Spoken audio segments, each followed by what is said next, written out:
Our cities today follow a familiar script of straight lines and separate zones. We organize our world into grids for cars, districts for commerce, and neighborhoods for living.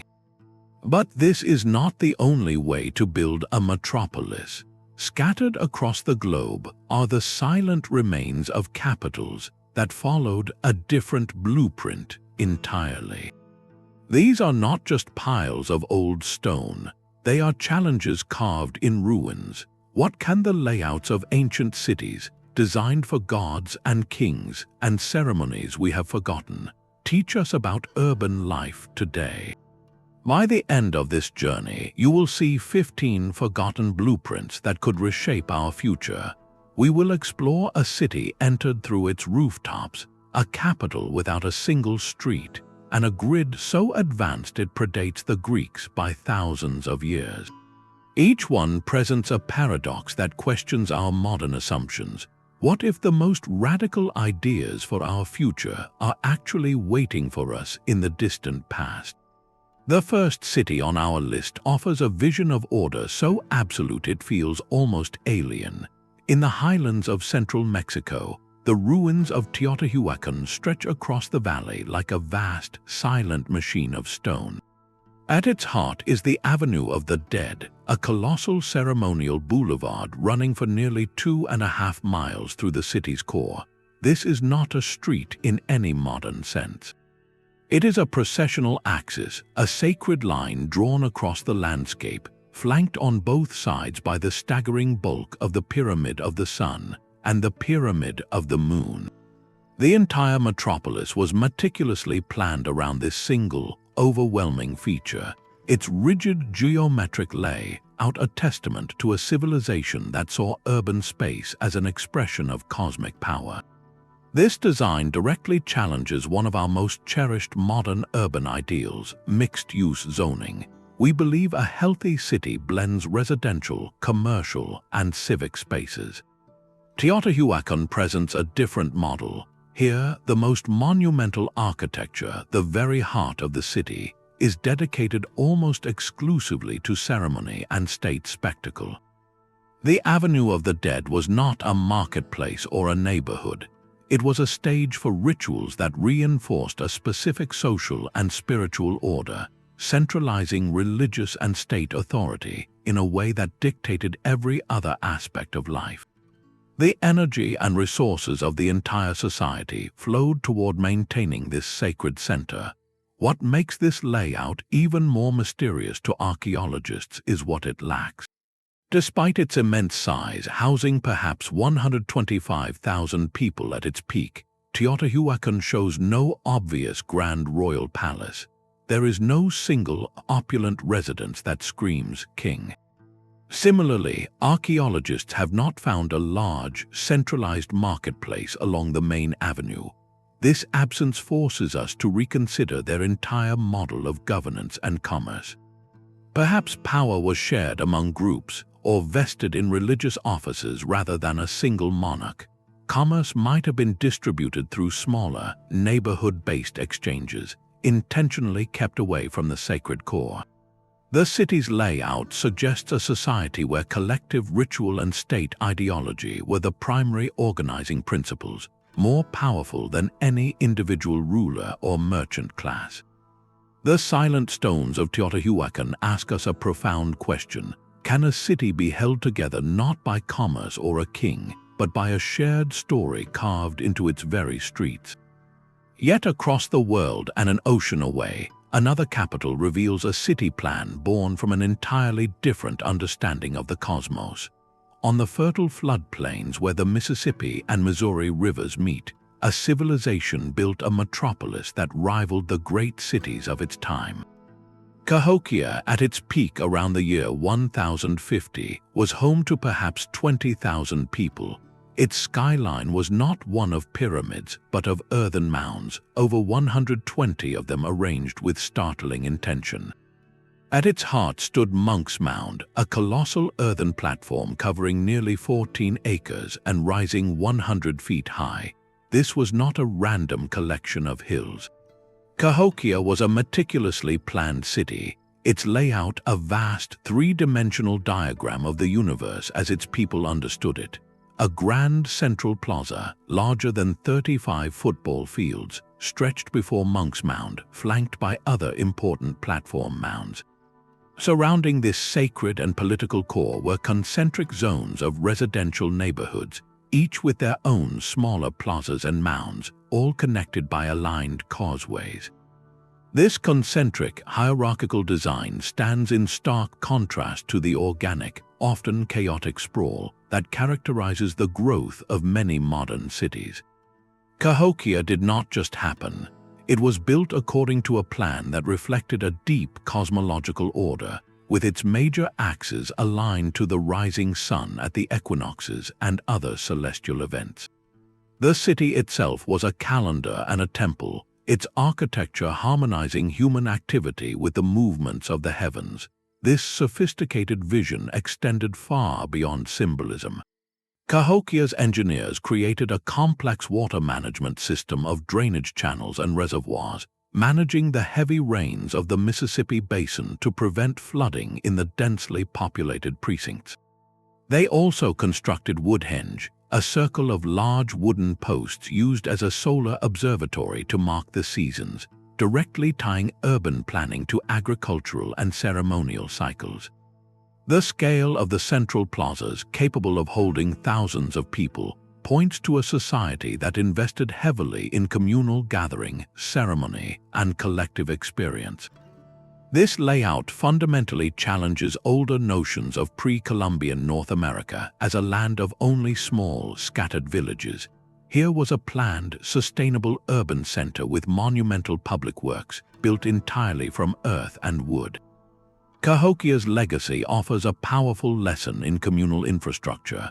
It asks us to consider what is lost when a city grows without a shared center, both physically and spiritually. In a modern world of isolated suburbs and disconnected districts, the ruins of Cahokia whisper a question. Can a city's greatest strength be the space it intentionally leaves empty, the common ground where a community becomes one? But the rigid order of Teotihuacan and the cosmic circles of Cahokia represent only one side of ancient urban planning. Far to the south, on the high plateau of southern Africa, lies a capital that defies the very idea of a street map. Great Zimbabwe is a city of whispers in stone, a sprawling complex of granite ruins where movement was guided not by paved roads, but by walls. Its most iconic feature is the Great Enclosure, a vast, elliptical perimeter wall standing over 30 feet high and nearly 800 feet around, built entirely without mortar from precisely fitted granite blocks. This is not a defensive fortification in a traditional sense. It is a boundary that defines sacred space, an immense, curving line that separates the inner world of ritual and elite residents from the outer world. And within this labyrinth of stone, archaeologists find a startling absence. There are no straight streets, no organized grids, no clear avenues for carts or processions. The city seems to flow organically, with pathways winding between massive walls and through narrow, controlled passages. This layout directly challenges a foundational principle of modern urban development, the imperative for visible, efficient circulation. We design our cities around the flow of traffic, prioritizing clear connections between points A and B. Great Zimbabwe operated on a different logic. Here, movement was intentionally controlled, obscured, and ritualized. The very act of navigating the city reinforced social hierarchy. Access to the highest areas, like the hill complex with its panoramic views and likely spiritual significance, was limited and required passage through a series of narrow, easily monitored stone corridors. The city was organized vertically and socially, not horizontally for convenience. The valley area between the hill and the great enclosure likely housed the majority of the population, but even here, the stone walls create a patchwork of smaller, semi-private spaces rather than open neighborhoods. This design speaks to a society where privacy, seclusion, and the symbolic power of exclusion were paramount. The stone walls were not just buildings. They were active participants in social order, silently directing the flow of people according to their status and purpose. In a modern world obsessed with connectivity and open plans, Great Zimbabwe presents a powerful counterpoint. It suggests that a city's strength can come from its boundaries, from creating spaces of seclusion and mystery rather than transparency and flow. What does it mean for a capital to communicate power not through grand boulevards, but through the weight of its silence and the curve of a wall that tells you may not pass?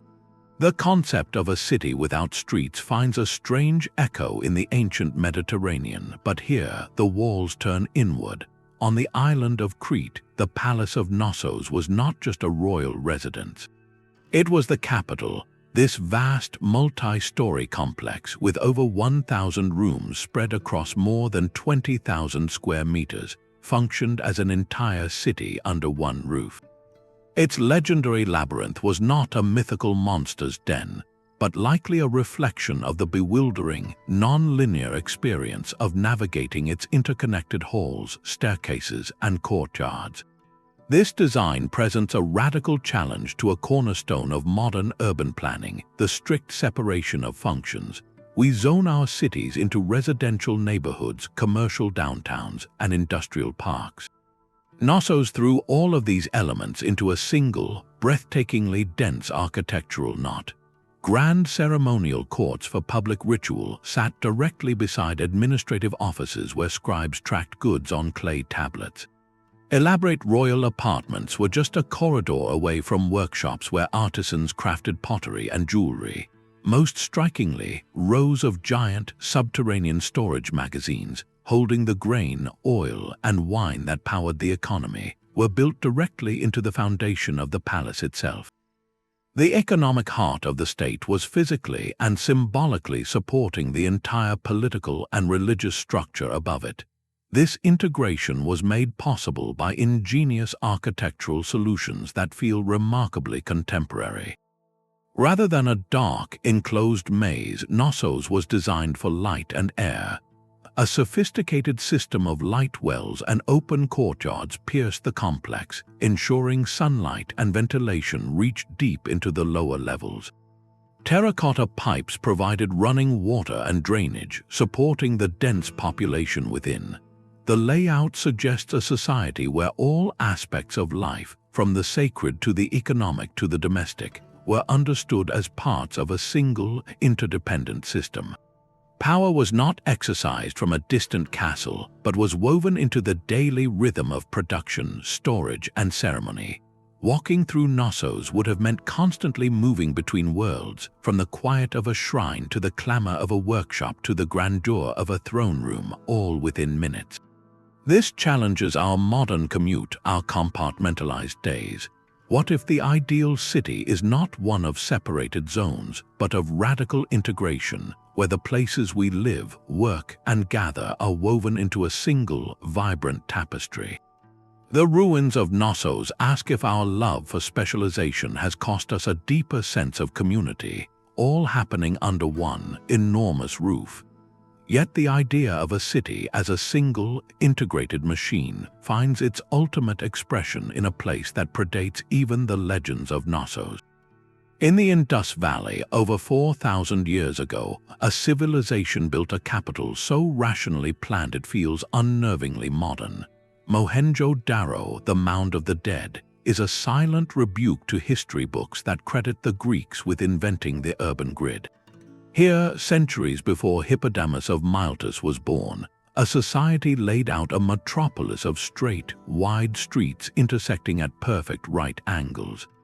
This was not a loose collection of winding paths that grew over time.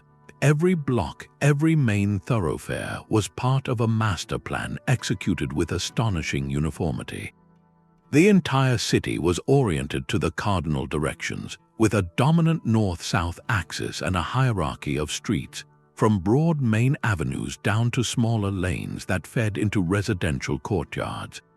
This level of premeditated order challenges a core assumption of urban evolution, that advanced planning is a mark of later, more sophisticated empires. Mohenjo-Daro proves that the grid is not a modern or even a classical invention, but an ancient and profound solution to organizing large-scale communal life. But the genius of Mohenjo-Daro was not just in its street map, it was in what lay beneath it. While the grid organized life on the surface, a hidden, parallel city of brick and clay operated below ground. Almost every house, from the largest to the more modest, was connected to a city-wide drainage system of breathtaking sophistication. Clay pipes carried wastewater from indoor bathrooms out to covered brick sewers that ran beneath the streets, channeling it away from living areas. This was not a privilege reserved for an elite few. Access to sanitation and a consistent water supply, drawn from countless wells throughout the city, appears to have been a standard feature of urban life. The emphasis on civic hygiene and public health infrastructure is staggering for its time, and it forces a difficult comparison with many of today's rapidly expanding megacities, where such basic utilities often lag far behind population growth. Mohenjo-Daro's planners placed the health of the community at the very foundation of their design, literally building it into the city's skeleton. This egalitarian approach extended above ground as well. The architecture of Mohenjo-Daro shows a remarkable uniformity. Standardized, kiln-fired bricks of identical proportions were used throughout the city, suggesting centralized production and a shared architectural language. While there were larger buildings like the possible granary and the famous Great Bath, a large, waterproofed public tank likely used for ritual purification, there are no obvious, opulent palaces or temples that dominate the skyline. The city's wealth seems to have been invested not in monumental tombs for kings, but in resilient, repetitive infrastructure that served everyone. The layout suggests a society where social order and collective well-being were prioritized over the dramatic display of individual power. In a world where modern urban development is so often driven by private interest and spectacular, isolated landmarks, the quiet, orderly ruins of Mohenjo-Daro ask a piercing question. What if the greatest symbol of a civilization's advancement is not its tallest tower, but its lowest sewer? What if true urban genius lies not in celebrating the few, but in systematically caring for the many, with every brick laid and every street corner planned? But the rational grid of Mohenjo-Daro represents just one way a city can be planned. In the dense jungles of Southeast Asia, a capital emerged that wove its urban fabric not from streets but from water. Angkor was not a city of stone towers rising from a crowded downtown.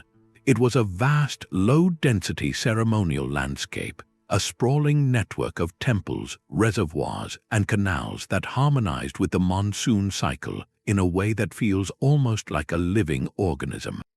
At its heart were the breathtaking temples like Angkor Wat, but these were not isolated monuments. They were the spiritual anchors of a metropolis that stretched over nearly 400 square miles. The true genius of Angkor's layout lay beneath and around these stones, in an engineered water network of staggering ambition. Gigantic reservoirs called barrays, some measuring 5 miles long and 1 mile wide, were constructed to capture and store monsoon rainwater. An intricate web of canals distributed this life-giving resource across the landscape for agriculture, supported the population, and even defined the city's sacred geography. The moats surrounding temples like Angkor Wat were not merely decorative.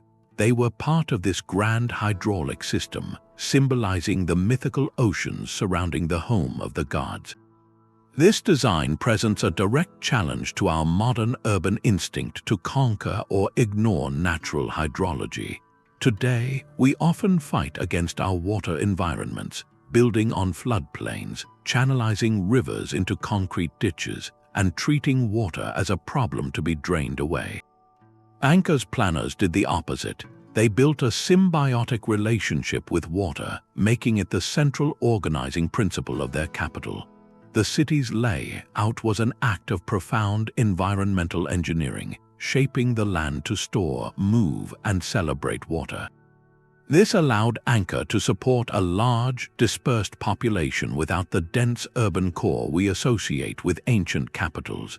People lived in wooden houses on stilts, spread across the landscape in neighborhoods connected by waterways and causeways, all sustained by the managed abundance of the barrays. The temples served as administrative and spiritual centers within this green, watery web. This low-density, nature-integrated model forces us to reconsider what a city even is.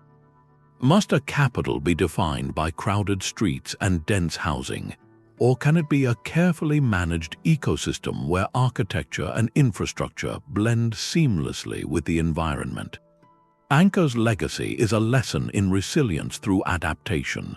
For centuries, this hydraulic city thrived by working with the rhythm of the rains, not against it. Its eventual challenges may even be linked to strains on this very water system, a reminder that even the most sophisticated symbiosis has its limits. In an era of climate uncertainty, the silent, water-filled barrays of Angkor ask us a pressing question. What if the future of urban living depends less on paving over nature and more on learning to design with it, to let the flow of water once again chart the course of our cities? Yet even a capital designed as a vast, living landscape like Angkor still accommodated a population. Another ancient city took a different path entirely, building a capital not for living but for performing. High on a stone terrace carved from the Ka-i-Romat mountain in Persia, the ruins of Persepolis stand as a breathtaking monument to imperial theater. This was not a city where people lived their daily lives. It was a purpose-built stage for the ritual of empire, a sprawling administrative and ceremonial platform designed for one overwhelming purpose: to manifest the absolute power and divine favor of the Achaemenid kings. Its entire layout challenges our most basic assumption of what a capital should be. We think of capitals as living, breathing centers of commerce, residence, and culture. Persepolis presents a capital as a frozen moment of ideology carved in stone. The approach itself was a calculated part of the performance.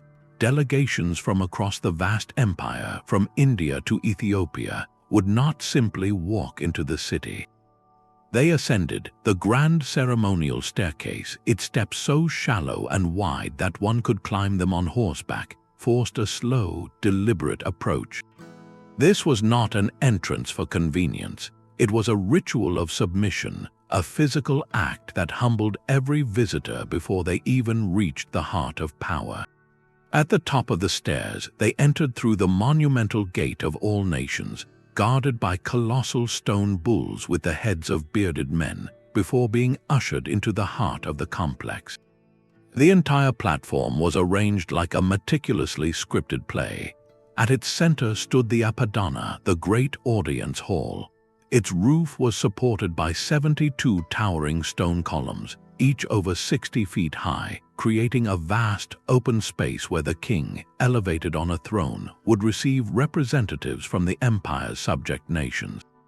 The surrounding walls were carved with endless stone friezes depicting these very delegations, each group shown in their distinctive dress, bringing gifts and tribute.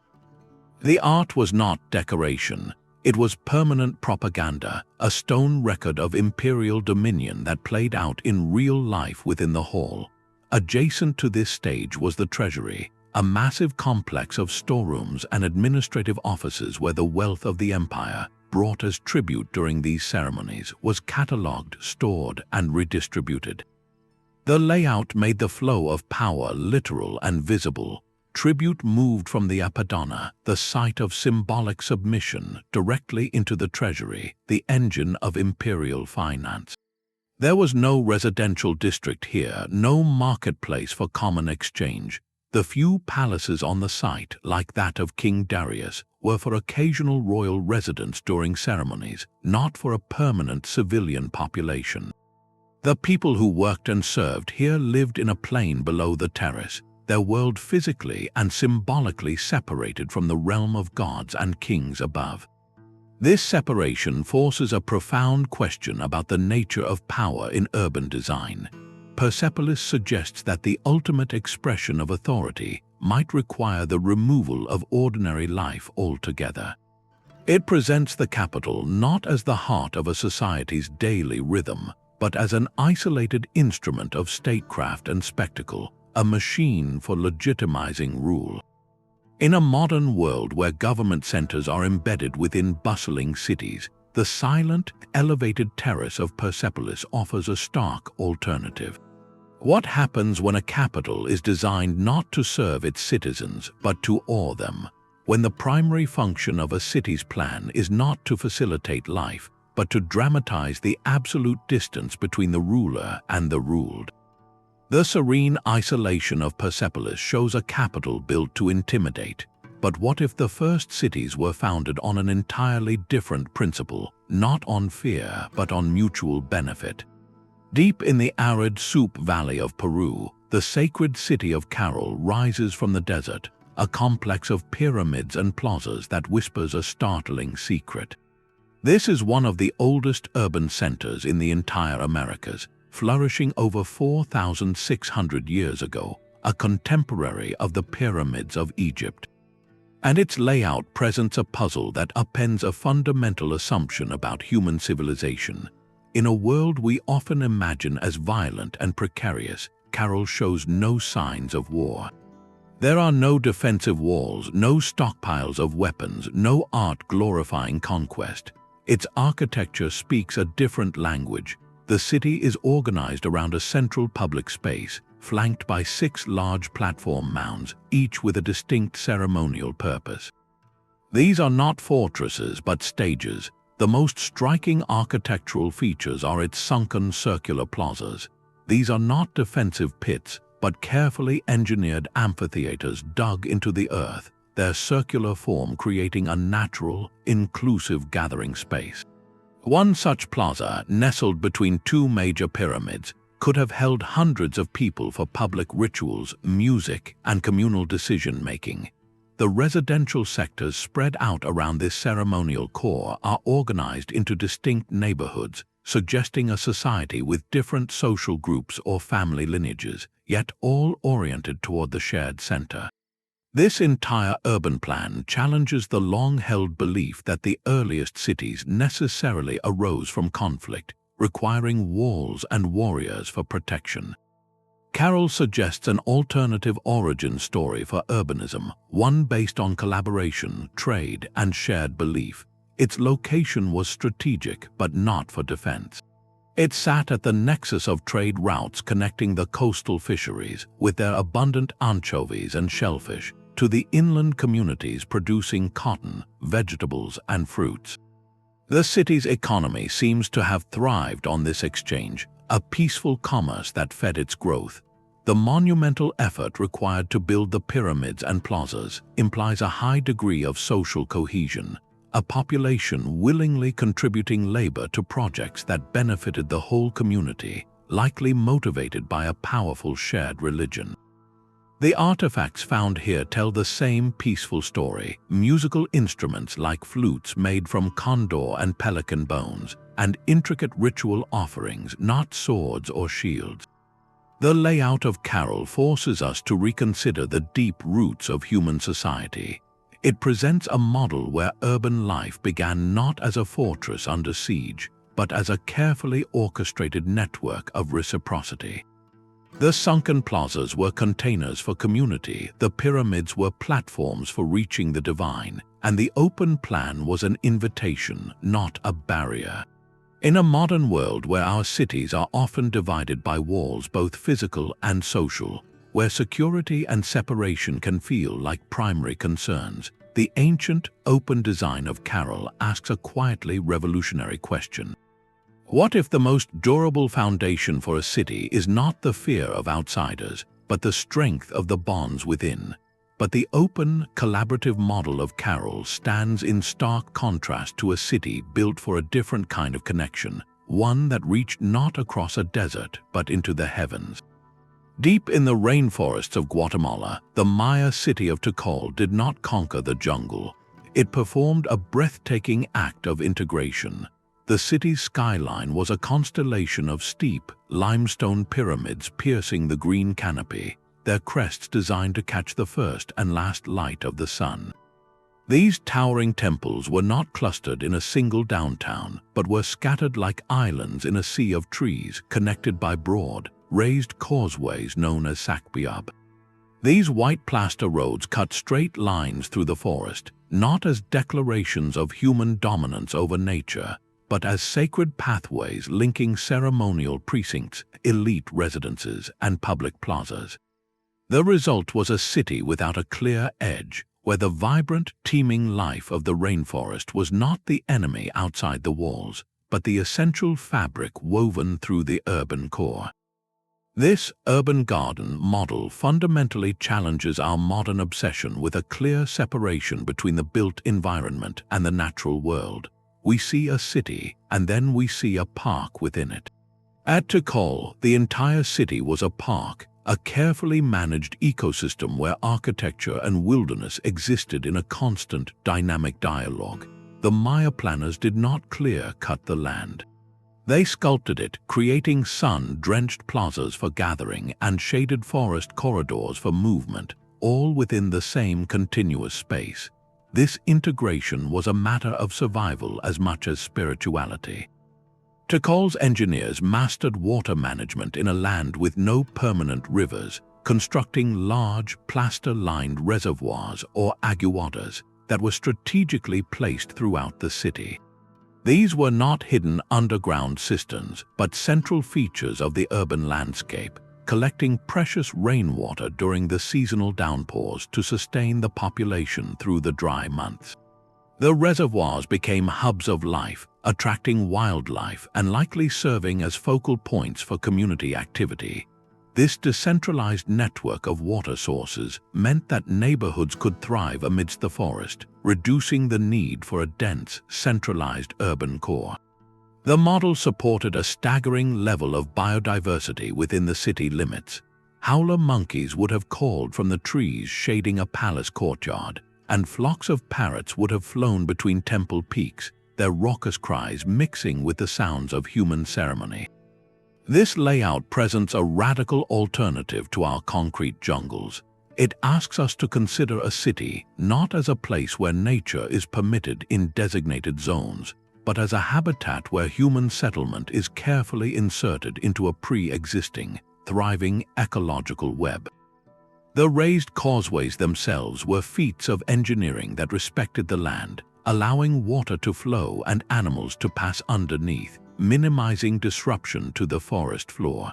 In an age where urban heat islands and habitat loss are critical challenges, the ruins of Tikal, slowly being reclaimed by the very forest they were designed to live with, offer a profound lesson. What if the ultimate sign of a city's sophistication is not how much nature it removes, but how seamlessly it becomes a part of nature's own ancient, resilient system? The jungle canopy of Tikal gave way to a very different kind of fortress. In the rugged highlands of central Anatolia, the Hittite capital of Hattusa was not built on a convenient plain. It was carved into the bones of the earth itself, a sprawling citadel that draped itself across two steep rocky outcrops, embracing the difficult terrain as its greatest defender.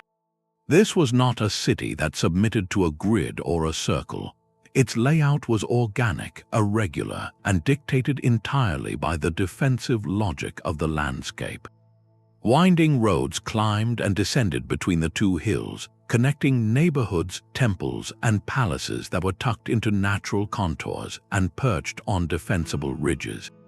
The entire urban plan was a masterclass in strategic adaptation, a direct challenge to our modern tendency to bulldoze hills and fill valleys to create flat, easily buildable plots.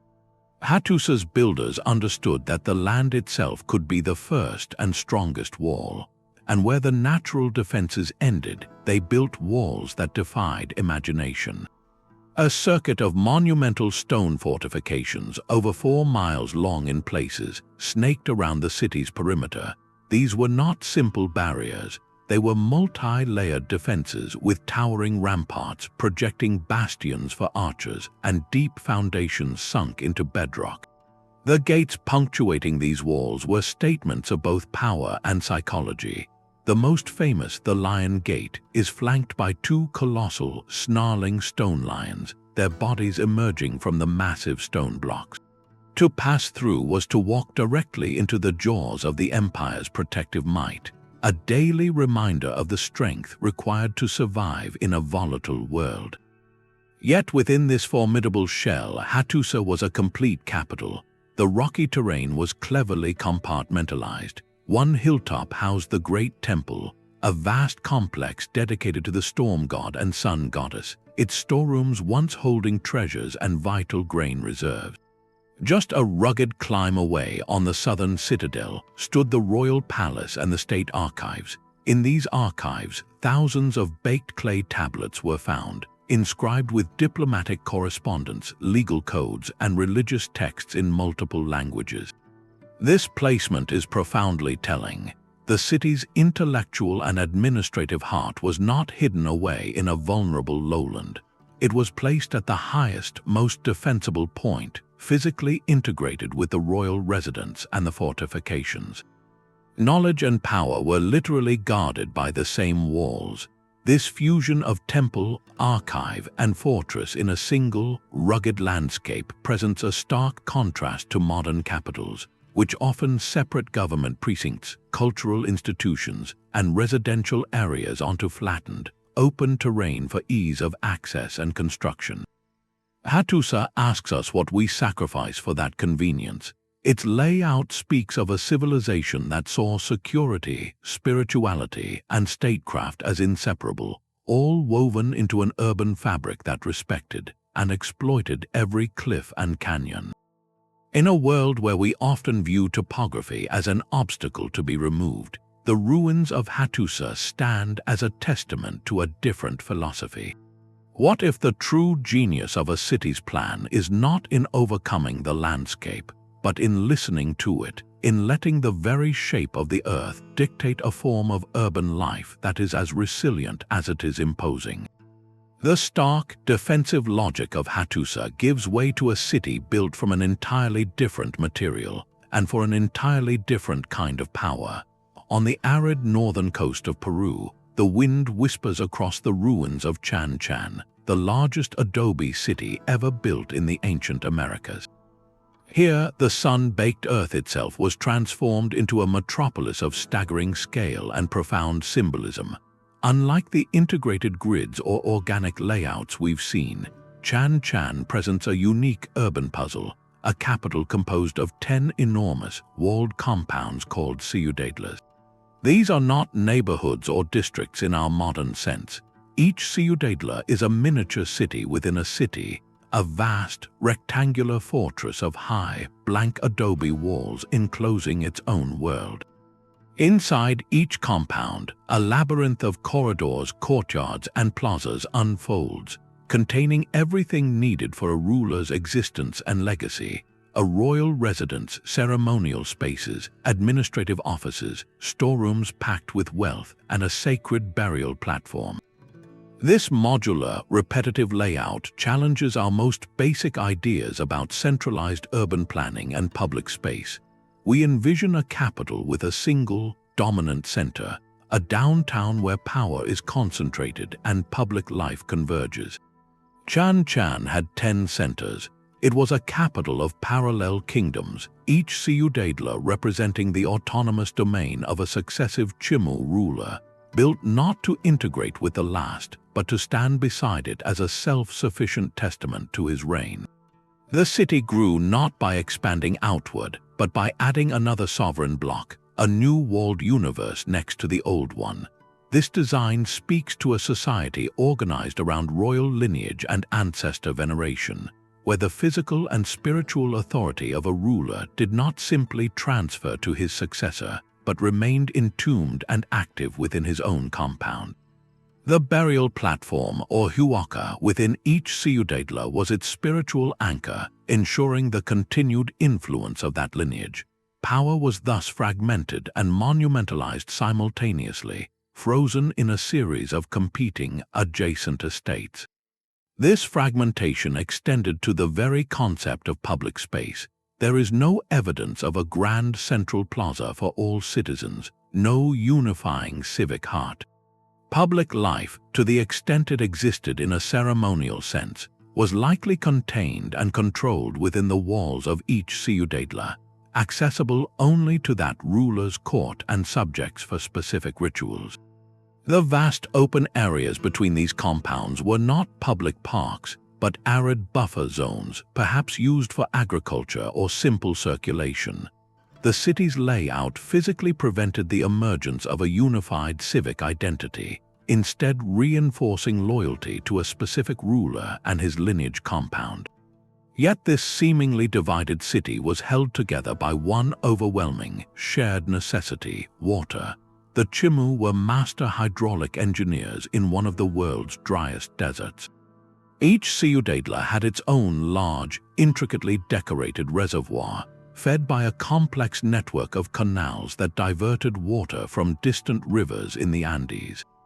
Control of water was the ultimate source of power, and the ability to provide it within each royal compound was a direct demonstration of a ruler's divine favor and practical authority. The repetitive layout, then, is not a sign of chaos, but of a rigidly ordered system where each new ruler replicated the essential formula of kingship: walls for exclusion, water for life, and a platform for eternity. Chan asks us to reconsider the timeline of a city. Must urban growth be a continuous, evolving story, or can it be a series of distinct, closed chapters, each a complete volume of power written in mud brick and left to stand forever separate in the desert sun? The walls of Great Zimbabwe spoke a language of seclusion and mystery, but when the center of power shifted, that architectural language learned a new dialect. Roughly 200 miles to the southwest, the rulers of the Torwa state built their capital, Khami, on a series of terraced hillsides overlooking a river. This was not a simple copy of its predecessor. It was a brilliant adaptation, a city that took the core grammar of Zimbabwean, designed the use of stone walls to define sacred and elite space, and rewrote it for a new landscape and a new political era. Where Great Zimbabwe's walls created a labyrinth on a relatively flat plain, Khami's builders engaged in a dramatic conversation with the hills themselves. They sculpted the slopes into a series of massive, stone-reinforced terraces, each terrace acting as a distinct platform for a palace, a shrine, or an elite residence. Retaining walls of neatly coursed stone, some beautifully decorated with intricate chevron and herringbone patterns, held these artificial plateaus in place, creating a cascading, tiered city that climbed the hillside. This layout presents a direct challenge to the notion that successful urban blueprints are simply replicated. Khami's planners inherited a powerful tradition, but they refused to be trapped by it. Faced with a different geography, rugged, sloping terrain instead of an open plateau, they adapted the very concept of the wall. At Great Zimbabwe, walls were primarily boundaries. At Khami, walls became foundational. They were structural engineering, creating usable, prestigious space where nature had provided little. The terraces served multiple purposes. They prevented erosion and managed water runoff, a practical necessity. But they also created a breathtaking visual hierarchy. The highest, most elaborately decorated terraces, often with freestanding walls and ceremonial passages, were reserved for the ruling elite and their rituals. Lower terraces housed support functions. To move through Khami was to ascend through layers of status, each step upward marked by more intricate stonework and more commanding views. This vertical zoning was a logical evolution, reflecting a society that may have placed an even greater emphasis on a stratified social order, with the ruler literally elevated above all. The famous decorated walls, with their geometric patterns painstakingly set into the stone, were more than just art. They were a new form of political communication. In a capital without the sheer, overwhelming mass of Great Zimbabwe's enclosures, these patterns served as a sophisticated visual language of power and affiliation, likely signaling the domain of a specific ruler or lineage. The city's layout, spread across multiple hills and linked by pathways, also suggests a more decentralized or federated power structure than the singular, dense core of Great Zimbabwe. Khami teaches us that urban traditions are not monoliths, they are toolkits. The builders of Khami looked at the toolkit left by Great Zimbabwe, the symbolic weight of stone, the power of controlled access, the use of architecture to enforce social order, and used those tools to solve a new set of problems on a new site. They responded to their specific environment with innovation, proving that the most enduring architectural legacy is not a fixed plan, but a flexible principle. The silent, terraced hills of Khami ask us a vital question about our own cities. When we inherit a successful model from the past, do we have the courage to adapt it, to let the land itself guide us toward a new expression of an old idea? The modular compounds of Chan Chan show a city divided by walls. Yet long before walls defined kingdoms, a community in Anatolia built a capital without them entirely. Çatalhöyük is not a city of streets or squares. It is a single, sprawling organism of sun-dried mud brick, a dense honeycomb where houses shared walls so intimately that the entire settlement became one continuous structure. To walk through this city 9,000 years ago would have been impossible at ground level. There were no streets, no alleyways, not a single doorway opening onto a public thoroughfare. Instead, movement happened above. Each house was entered through a hole in its flat, sturdy roof, reached by a wooden ladder. Life literally climbed up and down between the private world of the home and the shared expanse of the rooftop. This layout dismantles our most basic urban assumptions. We design cities around the flow of people, with facades that present a public face to the street and doors that invite entry. Çatalhöyük had neither. Its exterior face was a blank, defensive perimeter, a sheer wall of interconnected homes with no openings. All social circulation happened on the rooftops, which functioned as the city's true streets, plazas, and communal pathways. This rooftop world was a shared surface for daily chores, conversations, and movement from one domestic unit to another. The ladder descending into a home was not just an entrance, it was a transition from the communal to the intimate, a ritual repeated countless times each day. The interior of these homes reveals a society organized around domestic life in its deepest sense. The typical house consisted of a single main room with a hearth, raised platforms for sleeping and sitting, and elaborate symbolic installations. The walls were often adorned with paintings, plaster reliefs of animals, and the incorporated remains of ancestors, suggesting the home was a center for ritual, memory, and lineage. What is strikingly absent are any dedicated public buildings, no obvious temples, palaces, or administrative halls separate from domestic space. The rituals and governance of the community, whatever form they took, appear to have been decentralized, happening within the networked matrix of the homes themselves.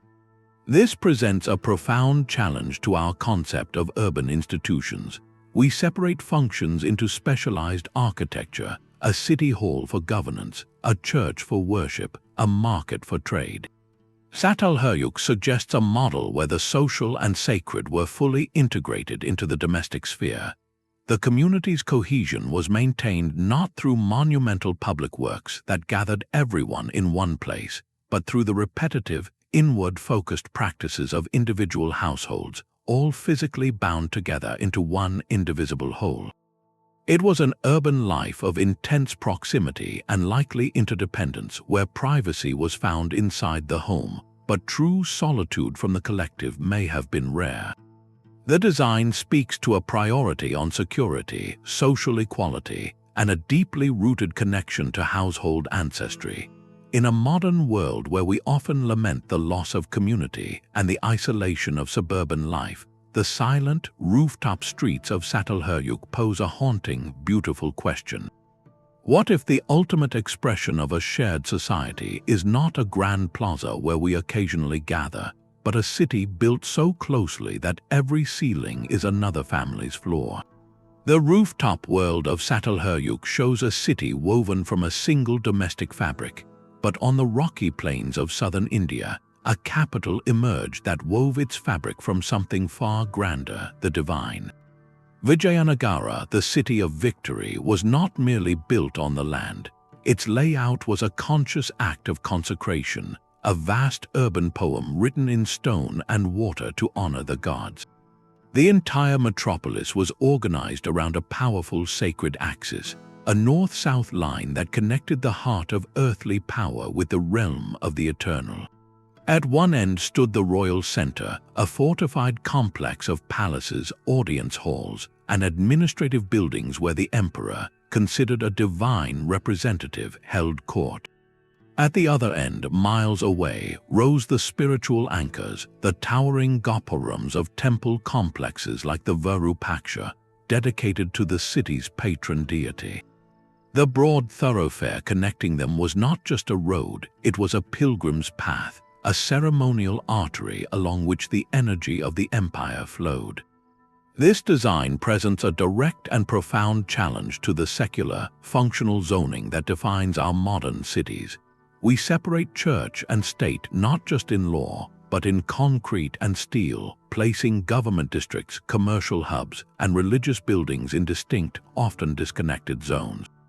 Vijayanagara declared this separation meaningless. Here, religion was not a separate category of life. It was the primary organizing principle, the blueprint from which every other function of the city was derived.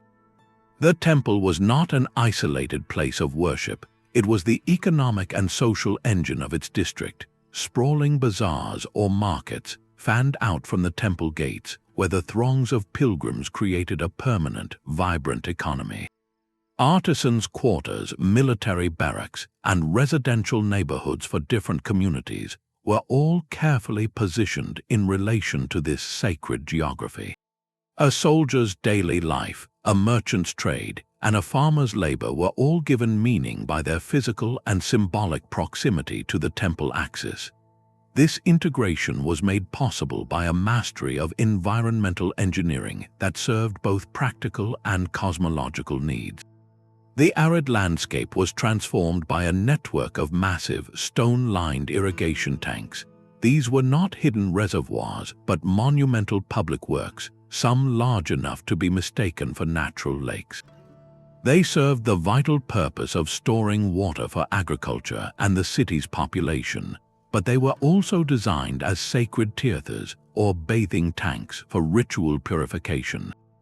The largest of these, the Tungabhadra River Canal system and tanks like the Kamalapuram, were feats of hydraulic genius that turned a challenging environment into a fertile garden, literally sustaining the city's spiritual and physical life with the same water. The city's layout demonstrates that a plan driven by cosmology could also be staggeringly pragmatic. The military quarters were strategically placed near the royal center and along defensive ridges, yet their very presence was sanctified by nearby shrines. The infamous Mahanavami Dibba, a giant stone platform in the royal enclosure, was the stage for the empire's most important 9-day festival, a ritual that simultaneously celebrated military might, royal authority, and divine blessing, witnessed by thousands in the adjacent parade grounds. In Vijayanagara, every parade was a procession, every market day a pilgrimage, and every act of governance an offering. Its ruins ask us to consider what is lost when we design cities that have no sacred center, no physical line connecting our daily endeavors to a story larger than commerce or administration. Can a city possess a soul if its plan refuses to acknowledge one? Yet the sacred axis of Vijayanagara was the product of a long, evolving tradition. In Egypt, a pharaoh attempted to build a new axis from scratch in a single, breathtaking act of will. On the east bank of the Nile, in a wide desert bay shielded by cliffs, King Akhetaten founded a capital unlike any other. Akhetaten, the horizon of the Aten, was not an organic settlement that grew over centuries. It was a linear city, a deliberate strip of civilization laid down in the sand, built with astonishing speed to serve a single, revolutionary idea. The entire metropolis was stretched along a parallel to the river, a long, narrow ribbon of whitewashed buildings against the stark desert. At its center stood the great temple to the Aten, an open-air complex of courtyards and altars designed to bathe in the sunlight of the sole god Akhetaten worshipped. Flanking this were the royal palaces, government offices, and extensive suburbs for officials and workers, all arranged along a main royal road that ran the length of the city. This rigid, linear plan presents a direct challenge to the modern belief that successful cities must grow gradually, adapting to the needs of their inhabitants. Akhetaten was the opposite, a top-down blueprint executed with the urgency of a religious manifesto. The city's layout was a physical proclamation of the new theology. The open temples, lacking the dark, enclosed sanctuaries of traditional Egyptian gods, were designed for the sun disk's rays to reach everywhere. The linear plan itself, with everything arranged along a single axis parallel to the Nile's flow and the sun's path, mirrored the new cosmic order the pharaoh was imposing. There was no maze of alleys, no dense, tangled core that had developed over time. Every district, from the elite villas with their lush gardens to the cramped rows of workers' houses, was plotted on a grand, geometric plan. This was urban planning as a direct extension of royal and divine decree. The speed of its construction was itself a form of ideology. Using standardized mud brick modules, thousands of workers raised the city's walls, palaces, and temples in only a few years. This rapid, wholesale creation demonstrates the immense power of a centralized state to manifest its vision on the landscape, but it also reveals the profound fragility of a city born from a single mind. Akhetaten lacked the deep roots, the layered infrastructure, and the economic diversity of an organically grown capital. Its entire reason for being was tied to Akhenaten's rule and his religious revolution. When the pharaoh passed and the traditional priesthoods reasserted their power, the ideology that built the city collapsed. With its purpose gone, Akhetaten was simply abandoned, its stone dismantled for other projects, its mud brick melting back into the desert. The silent, wind-swept bay where it once stood offers a sobering lesson in urban destiny. A city can be willed into existence by the most powerful vision, but its survival depends on something more than mandate. It requires a reason to endure in the hearts of those who call it home. The straight lines of Akhetaten, drawn so boldly in the sand, ask us a final, haunting question. Can a city built for a single idea ever outlive the thinker who dreamed it? 15 blueprints, 15 radical answers to the same fundamental question. What is a city for? Each layout we have explored presents a paradox that unravels a modern assumption. We saw cities designed without streets, where movement was a ritual across rooftops or along sacred axes. We encountered grids of breathtaking rationality that predate the Greeks by thousands of years, proving advanced urban planning is no modern invention. We walked through capitals without permanent residents, built solely as stages for imperial theater, and others that were vast, low-density gardens woven from water and forest. We witnessed plans dictated not by market logistics, but by the movements of stars, the need for defense, or the veneration of ancestors.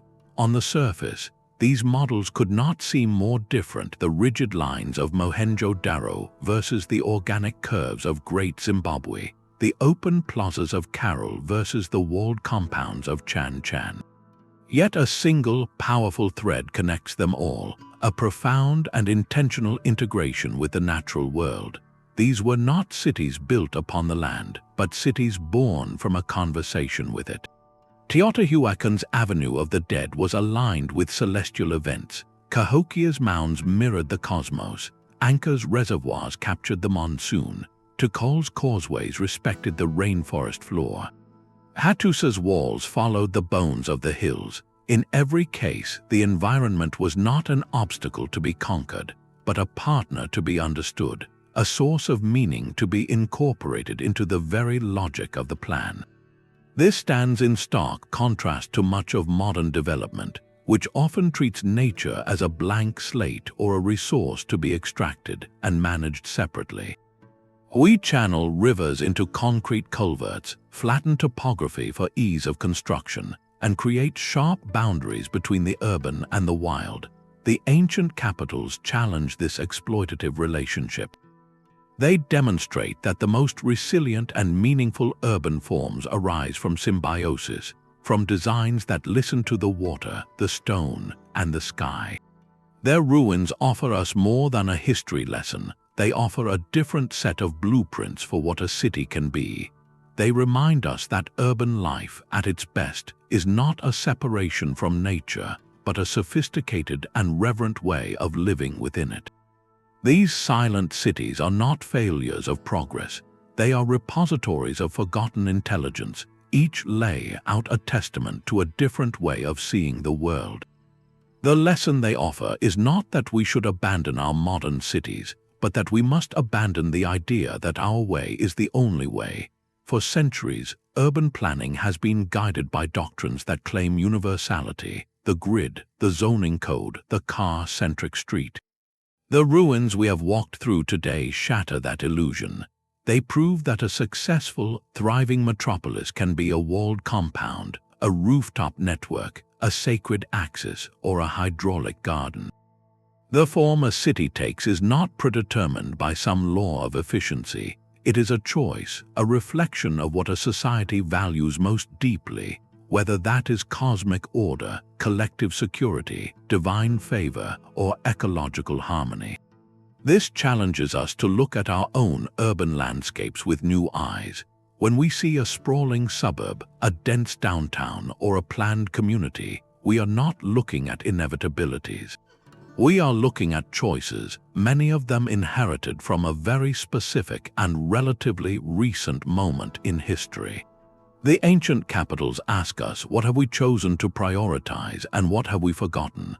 Have we, in our quest for speed and separation, lost the art of creating shared, sacred centers that give a city its soul? Have we, in mastering concrete and steel, forgotten how to listen to the water and the land? The future of our cities does not lie in copying these ancient blueprints stone for stone. It lies in rediscovering the principles that guided them, the principles of integration, of meaning, and of profound respect for context. What if our new developments considered water management as sacred as the Maya did, turning floodplains into assets rather than liabilities? What if we designed for communal gathering with the intentionality of Caral, creating spaces that foster connection rather than isolation? What if we saw infrastructure not as hidden utilities, but as the beautiful, life-giving backbone of a community, as they did at Mohenjo-Daro? The call from these ruins is not to retreat into the past, but to expand our imagination for the future. They remind us that the most resilient city is one that is deeply rooted in its place, responsive to its people, and built upon a story worth telling. The next chapter of urban life is still being written. Perhaps we should glance back at these 15 forgotten introductions and let their wisdom guide our hand.